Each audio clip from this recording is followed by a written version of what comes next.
হাওরের সৌন্দর্য প্রতিটা মৌসুমেই ভিন্ন রূপে ধরা দেয়।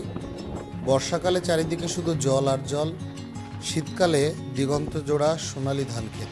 আজ সাইকেল নিয়ে চলে এসেছি লাখাই ঘাটে, সেখান থেকে নৌকায় রওনা হলাম অষ্টগ্রামের দিকে।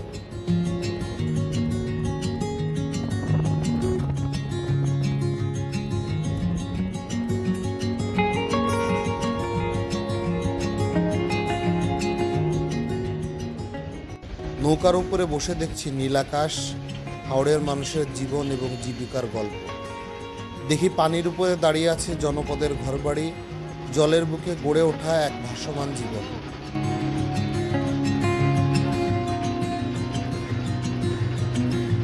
অষ্টগ্রামে পৌঁছে শুরু করলাম সাইকেলিং মিঠামইন অষ্টগ্রাম নিকলি সড়কে।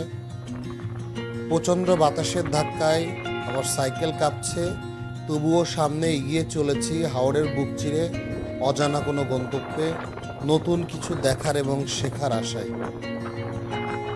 বিকালের আরও নিভু নিভু, চারপাশে আলো ছায়ার খেলা, মনে হচ্ছে যেন টাইটানিকের মতো বিশাল জাহাজে করে ভেসে চলেছি অজানা কোনো গন্তব্যে।